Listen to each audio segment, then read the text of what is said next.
वो पल आ गया है जब हमारे बीच ऑनलाइन उपस्थित हो चुके हैं प्रधानमंत्री श्री नरेंद्र भाई दामोदर दास मोदी, जिनके स्वागत संबोधन के लिए मैं आमंत्रित करती हूं हाउसिंग समिति के अध्यक्ष श्री CR पाटिल जी को।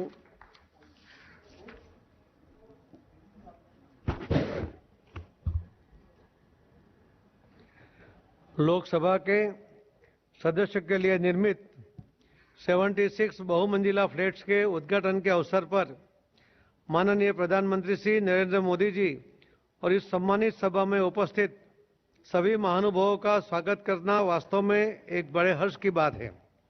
इस परियोजना का शिलान्यास तत्कालीन लोकसभा अध्यक्ष ने 7 फरवरी 2017 को किया था। वास्तविक निर्माण कार्य 20 अगस्त 2018 को आरंभ हुआ।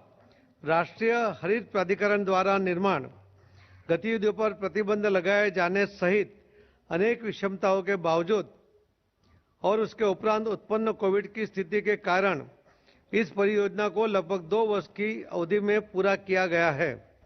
माननीय लोकसभा अध्यक्ष तथा लोकसभा की आवास समिति के संयुक्त और सतत प्रयत्न और इस प्रक्रिया में शामिल संबंधित मंत्रालय, विभाग, एजेंसियों और लोकसभा सचिवालय के समर्पित और सतत प्रयासों से यह निर्माण कार्य संपन्न हुआ है।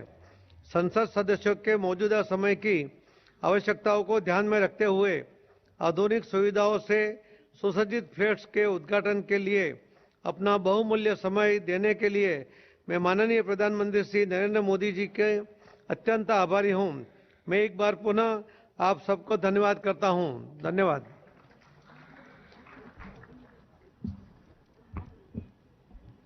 बहुत बहुत धन्यवाद सर। अब मैं निवेदन करती हूं इस शुभ अवसर पर माननीय लोकसभा अध्यक्ष श्री ओम बिरला जी का कि वो आएं और इस सभा को संबोधित करें।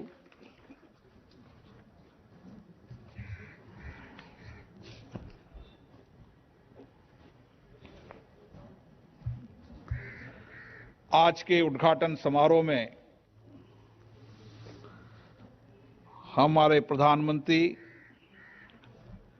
माननीय नरेंद्र मोदी जी, संसदीय कार्य मंत्री श्री प्रहलाद जोशी जी, शहरी विकास मंत्री श्री हरदीप पुरी जी, आवास समिति के चेयरमैन CR पाटिल जी, लोकसभा की महासचिव, मंत्रीगण, माननीय संसद सदस्यगण, उपस्थित देव और सज्जनों, मैं माननीय प्रधानमंत्री जी का बहुत बहुत धन्यवाद देता हूं कि हमारे आग्रह पर आज वो इस लोकार्पण समारोह में समय निकाला।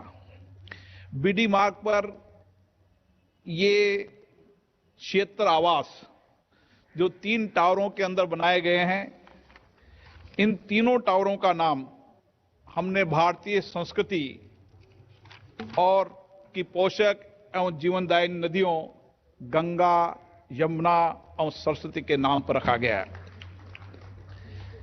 इसकी निर्माण में 27 माह लगे और 188 करोड़ रुपए उसकी कुल लागत आई।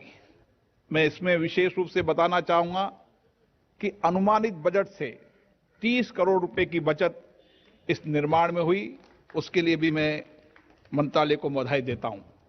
पर्यावरण संरक्षण को ध्यान में रखते हुए इन आवासों को आधुनिक सुविधाएं और सुरक्षा की व्यापक व्यवस्था की गई है। हमारे माननीय सदस्यों के आवास पुराने हो गए और उनकी मरम्मत में काफी खर्चा आता था। माननीय प्रधानमंत्री जी के प्रेरणा से उन्होंने सांसदों के नए आवास के निर्माण की एक गति शुरू की और ये तीनों टावर जो हम देख रहे हैं, इस लुटियन जोन के अंदर स्पेशल रूप से माननीय प्रधानमंत्री जी ने स्वीकृति दी। इसके लिए मैं उनको बहुत बहुत बधाई देता हूं, क्योंकि हमारे माननीय संसद सदस्य जब चुनकर आते थे तो उनको 6 महीने साल भर तक होटलों में रहना पड़ता था। जब माननीय प्रधानमंत्री जी ने देखा कि होटलों में करोड़ रुपया खर्च होता है और उनको असुविधा भी होती है, तो उन्होंने उस समय तत्कालीन लोकसभा अध्यक्ष और संसदीय मंत्री और आवास समिति चेयरमैन को कहा कि हमें चरणबद्ध तरीके से सांसदों के आवास के निर्माण की प्रक्रिया शुरू करनी चाहिए। मैं माननीय प्रधानमंत्री जी को इसलिए धन्यवाद देना चाहता हूं कि वो लगातार ये प्रयास करते हैं कि ये आवास केवल संसद सदस्य का आवास नहीं है, ये आवास उस क्षेत्र की तमाम जनता के लिए ठहरने के लिए उपयोग में आते हैं।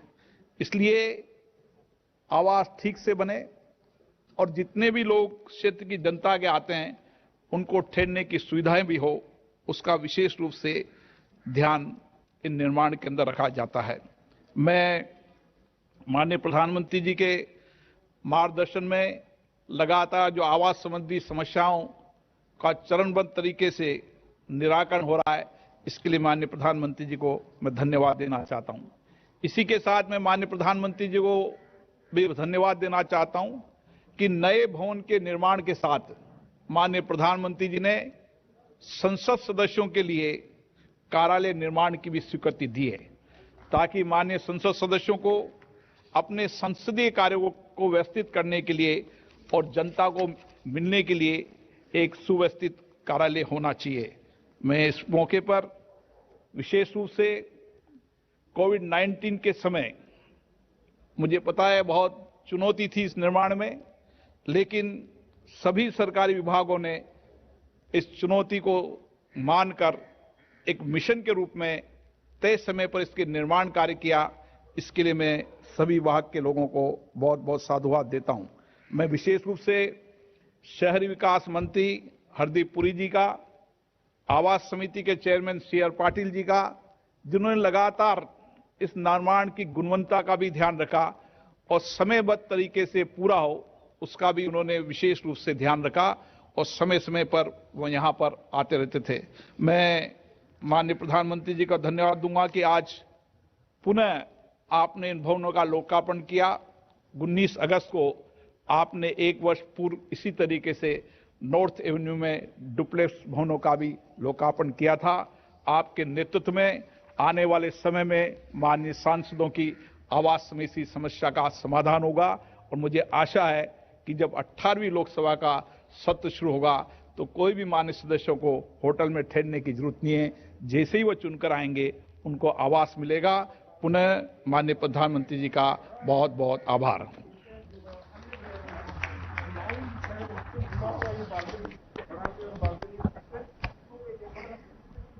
बहुत बहुत धन्यवाद अध्यक्ष जी। और अब मैं आमंत्रित करती हूं हमारे प्रधानमंत्री श्री नरेंद्र मोदी जी को कि वो आएं और अपने कर कमलों द्वारा लोकसभा सांसद आवास का लोकार्पण करें।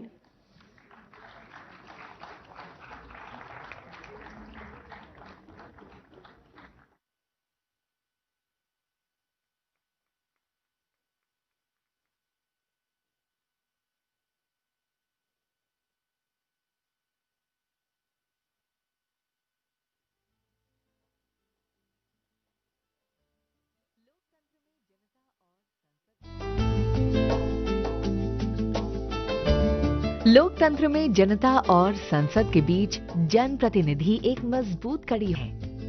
देश के चुने गए ये माननीय सांसद संसद में जनता की आवाज है। लोकसभा सचिवालय द्वारा माननीय सांसदों को अतिरिक्त आवासीय सुविधा प्रदान करने के लिए 8 पुराने बंगलों का पुनर्विकास करके 76 नए आवास बनाने का निर्णय लिया गया। इन बहुमंजिला आवासों को बनाने के लिए भारत सरकार ने 218 करोड़ रुपए की स्वीकृति दी थी और निर्माण का दायित्व CPWD को दिया गया। ये आवास डॉक्टर BD मार्ग पर बनाए गए हैं एवं इन्हें बनाने के लिए मोनोलिथिक कंस्ट्रक्शन की नई टेक्नोलॉजी का उपयोग किया गया है। निर्माण में ग्रीन बिल्डिंग नॉर्म्स का पूरा ध्यान रखा गया है। यहाँ 3 टावरों में 76 आवास हैं।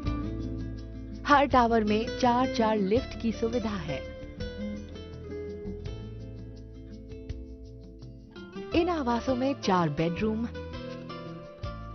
अटैच टॉयलेट्स, मॉड्यूलर किचन, पूजा के लिए स्थान, कार्यालय और 2 स्टाफ क्वार्टर्स भी बनाए गए हैं।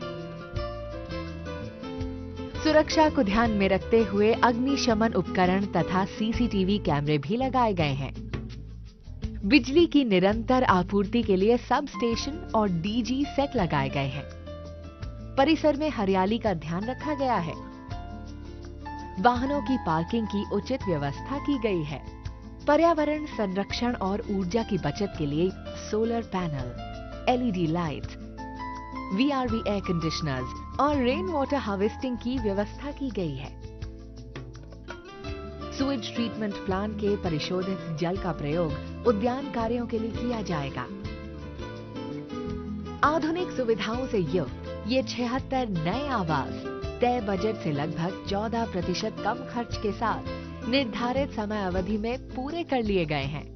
हर तरह से आत्मनिर्भर इस परिसर में गंगा, यमुना और सरस्वती टावर माननीय सांसदों के स्वागत के लिए तैयार हैं।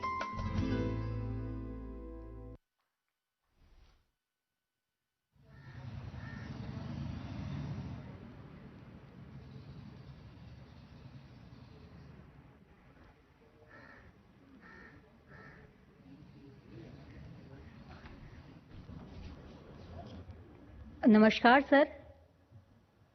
अब मैं आपसे अनुरोध करती हूं कि आप अपने कर कमलों द्वारा लोकसभा सांसद आवास का लोकार्पण करें। धन्यवाद सर। और अब मैं आपका तहे दिल से एक बार और विशेष आभार व्यक्त करती हूं कि आपने हम सभी का मार्गदर्शन किया। साथ ही इस समारोह में उपस्थित हुए सभी,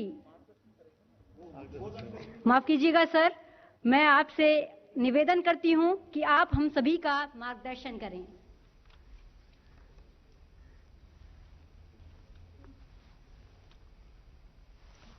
नमस्कार। लोकसभा अध्यक्ष श्रीमान ओम बिरला जी, मंत्रिमंडल के मेरे सहयोगी श्रीमान प्रहलाद जोशी जी, श्री हरदीप पुरी जी, इस समिति के चेयरमैन श्रीमान सीआर पाटिल जी, सांसदगण, देवी और सज्जनों, दिल्ली में जनप्रतिनिधियों के लिए आवास की इस नई सुविधा के लिए आप सबको बहुत बहुत बधाई। आज और भी एक सुभग संयोग है।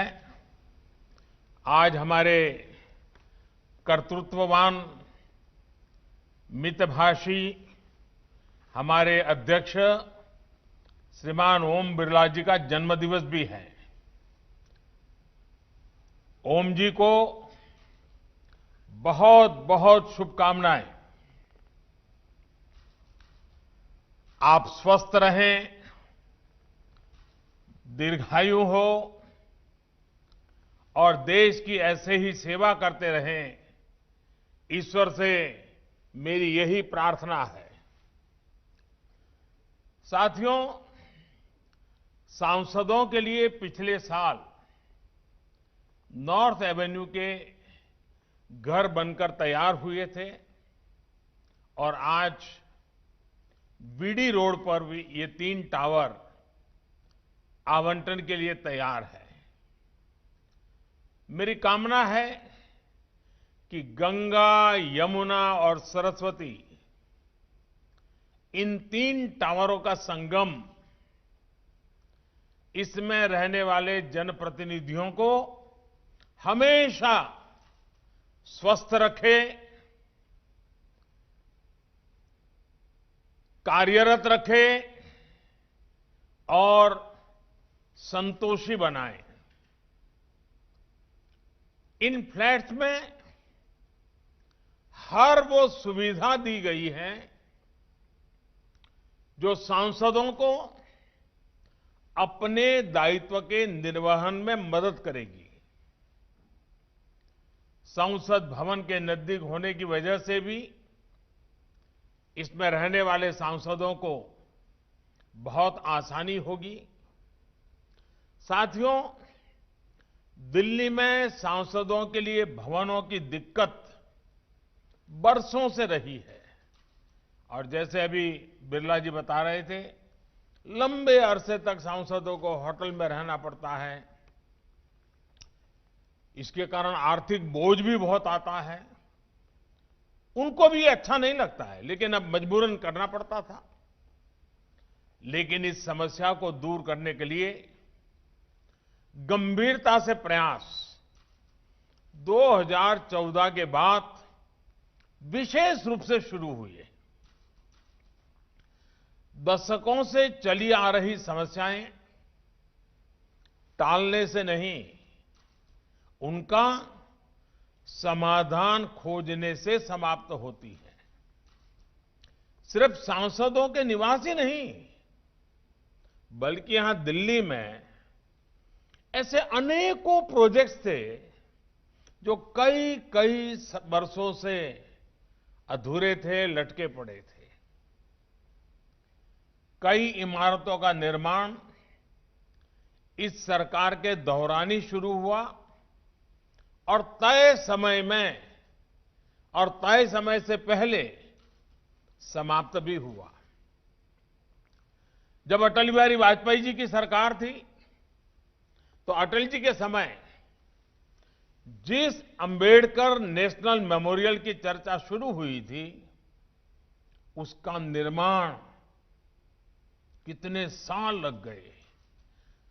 ये सरकार बनने के बाद ही इसका काम हुआ। 23 वर्षों के लंबे इंतजार के बाद डॉक्टर अंबेडकर इंटरनेशनल सेंटर का निर्माण इसी सरकार में हुआ। सेंट्रल इंफॉर्मेशन कमीशन की नई बिल्डिंग का निर्माण इसी सरकार में हुआ।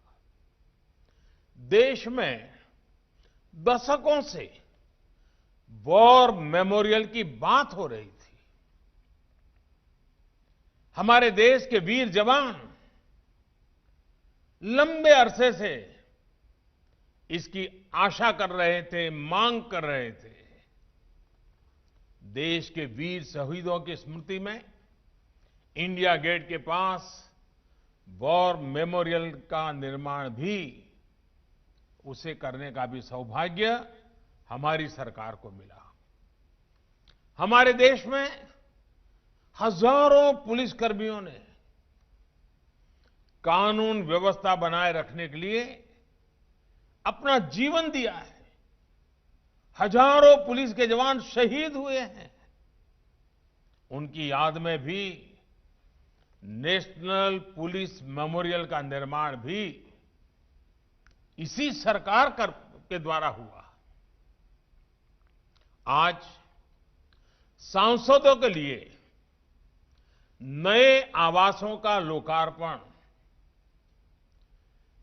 ये लोकार्पण भी इसी श्रृंखला में एक जरूरी और अहम कदम है।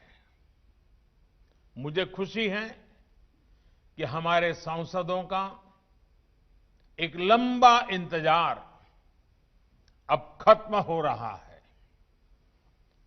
इन फ्लैट्स के निर्माण में पर्यावरण का ध्यान रखा है, एनर्जी कंजर्वेशन के उपाय हो, सोलर प्लांट हो, सीवेज ट्रीटमेंट प्लांट हो, ग्रीन बिल्डिंग के ये कंसेप्ट इन भवनों को और आधुनिक बनाते हैं। साथियों, मैं लोकसभा अध्यक्ष जी, लोकसभा सचिवालय और इसके निर्माण से जुड़े अर्बन डेवलपमेंट मिनिस्ट्री हो, अन्य विभाग हो, सबको बधाई देता हूं कि उन्होंने इतने कम समय में इस बढ़िया सुविधा का निर्माण करवाया है। और हम सब भली भांति जानते हैं, हमारे लोकसभा अध्यक्ष जी वैसे भी वे क्वालिटी में भी और बचत में भी विश्वास रखते हैं। सदन के भीतर वे ये सुनिश्चित करते हैं कि समय की भी बचत हो और डिबेट की भी क्वालिटी हो। और इसके निर्माण में भी उन बातों को भली भांति सफलतापूर्वक पार किया गया है। हम सबको याद है, अभी हमने मॉनसून सत्र में भी अध्यक्ष जी की इस कार्यशैली की झलक देखी है। कोरोना काल में अनेक प्रकार की सावधानियों के बीच नई व्यवस्थाओं के साथ संसद का सत्र चला। पक्ष और विपक्ष के सभी साथियों ने एक एक पल का सदुपयोग किया। दोनों सदनों द्वारा बारी बारी से काम करना हो या फिर शनिवार और रविवार को भी कार्यवाही करना, हर किसी ने सहयोग किया, सभी दलों ने सहयोग किया। साथियों, हमारी संसद की ये जो ऊर्जा बढ़ी है, इसके पीछे एक और बड़ा कारण है। इसकी भी शुरुआत एक तरह से 2014 से शुरू हुई है। तब देश एक नई दिशा की तरफ बढ़ना चाहता था, बदलाव चाहता था, और इसलिए उस समय देश की संसद में 300 से ज्यादा एमपीज फर्स्ट टाइम चुनकर पहुंचे थे, और मैं भी पहली बार आने वालों में से एक था। इस 70वीं लोकसभा में भी 260 सांसद ऐसे हैं जो पहली बार चुनकर पहुंचे हैं। यानी कि इस बार 400 से ज्यादा सांसद ऐसे हैं जो या तो पहली बार चुन करके आए हैं या फिर दूसरी बार संसद पहुंचे हैं। इतना ही नहीं, 70वीं लोकसभा के नाम सबसे ज्यादा महिला सांसदों को चुनकर भेजने का रिकॉर्ड भी दर्ज है। देश की ये युवा सोच, ये नया मिजाज संसद की संरचना में भी दिखाई देता है। यही कारण है कि आज देश की कार्यप्रणाली में, गवर्नेंस में एक नई सोच और नया तौर तरीका दिखाई दे रहा है। यही कारण है कि देश की संसद आज एक नए भारत के लिए कदम बढ़ा रही है, बहुत तेजी के साथ फैसले ले रही है। पिछली 16वीं लोकसभा ने पहले की तुलना में 15% ज्यादा बिल्स पास किए। 70वीं लोकसभा के पहले सत्र में तय समय से 135% काम हुआ। राज्यसभा ने भी 100% काम किया। ये परफॉर्मेंस पिछले 2 दशकों में सबसे ज्यादा है। पिछली सर्दियों में भी लोकसभा की प्रोडक्टिविटी 110% से ज्यादा रही है। साथियों, संसद ही इस प्रोडक्टिविटी में आप सभी सांसदों ने प्रोडक्ट्स और प्रोसेस दोनों का ही ध्यान रखा है। हमारी लोकसभा और राज्यसभा दोनों के ही सांसदों ने इस दिशा में एक नई ऊंचाई हासिल की है और निश्चित तौर पर इसमें उन सांसदों का भी योगदान है जो अब सदन का हिस्सा नहीं है। आप देखिए हमने कितना कुछ हासिल किया है, साथ मिलकर कितना कुछ नया किया है। सिर्फ बीते 1-1.5 वर्षों की बात करें तो देश ने किसानों को बिचौलियों के चंगुल से आजाद कराने का काम किया है। देश ने ऐतिहासिक लेबर रिफॉर्म्स किए हैं, कामगारों के हितों को सुरक्षित किया है। देश ने जम्मू कश्मीर के लोगों को भी विकास की मुख्य धारा और अनेक कानूनों से जोड़ने का काम किया है। पहली बार जम्मू कश्मीर में अब करप्शन के खिलाफ काम हो सके ऐसे कानून बन पाए हैं। देश ने महिलाओं को 3 तलाक जैसी सामाजिक कुरीतियों से भी आजादी दी है। इससे और पहले की बातें करें तो मासूम बच्चियों से बलात्कार करने वालों के लिए मृत्यु दंड का प्रावधान भी इसी दौरान किया गया है।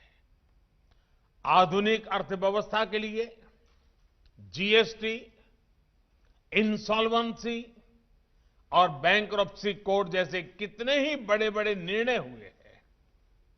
इसी तरह भारत की जो संवेदनशील पहचान रही है, उस कमिटमेंट को पूरा करते हुए हम सब ने मिलकर नागरिकता संशोधन कानून भी पास किया है।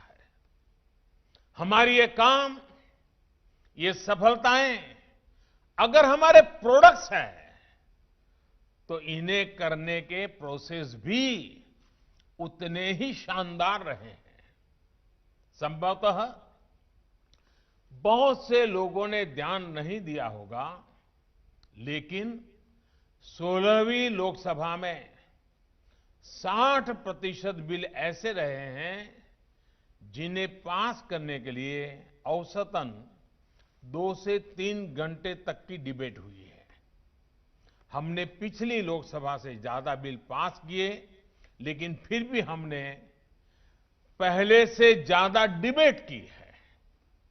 ये दिखाता है कि हमने प्रोडक्ट पर भी फोकस किया है और प्रोसेस को भी निखारा है।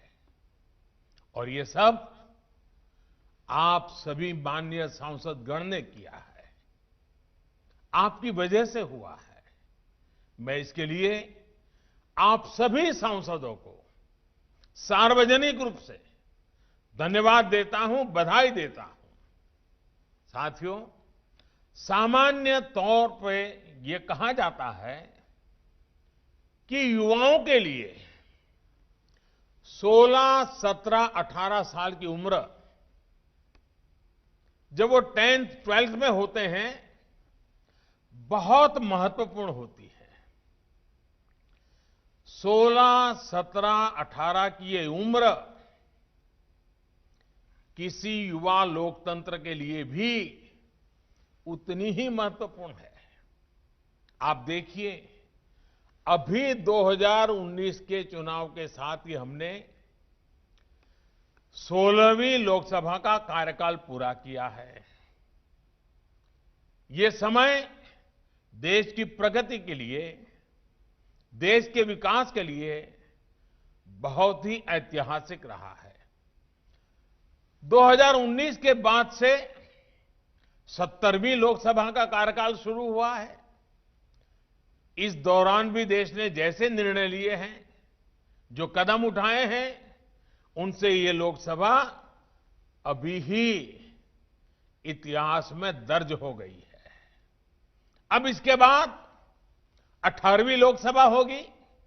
मुझे विश्वास है अगली लोकसभा भी देश को नए दशक में आगे ले जाने के लिए बहुत महत्वपूर्ण भूमिका निभाएगी। और इसलिए मैं ये 16, 17, 18 का महत्व आपके सामने विशेष रूप से प्रस्तुत किया है। देश के सामने कितना कुछ है जो हमें इस दौरान हासिल करना है, चाहे आत्मनिर्भर भारत अभियान हो, अर्थव्यवस्था से जुड़े लक्ष्य हो, या ऐसे ही कितने और संकल्प, ये सब हमें इसी दौरान ही सिद्ध करने हैं। और इसलिए 16वीं, 17वीं, 18वीं लोकसभा का ये कालखंड हमारे युवा देश के लिए बहुत अहम है। देश के लिए इस इतने महत्वपूर्ण समय का हम सबको हिस्सा बनने का सौभाग्य प्राप्त हुआ है और इसलिए हम सबकी जिम्मेदारी है कि जब इतिहास में लोकसभा के अलग अलग कार्यकालों का अध्ययन किया जाए तो ये कार्यकाल देश की प्रगति के स्वर्णिम अध्याय के तौर पर याद किया जाए। साथियों, हमारे यहां कहा गया है, क्रियाः सिद्धिः, क्रियाः सिद्धिः सत्वे भवति महताम, सत्वे भवति महताम नोपकरणे, अर्थात कर्म की सिद्धि हमारे सत्य संकल्प पर, हमारी नियत से ही होती है। आज हमारे पास साधन भी है और दृढ़ संकल्प भी है। हम अपने संकल्पों के लिए जितना अधिक परिश्रम करेंगे, सिद्धि उतनी ही जल्दी और बड़ी होगी। मुझे विश्वास है कि हम सब मिलकर 130 करोड़ देशवासियों के सपनों को जरूर पूरा करेंगे, आत्मनिर्भर भारत के लक्ष्य को पूरा करेंगे। इन्हीं शुभकामनाओं के साथ एक बार फिर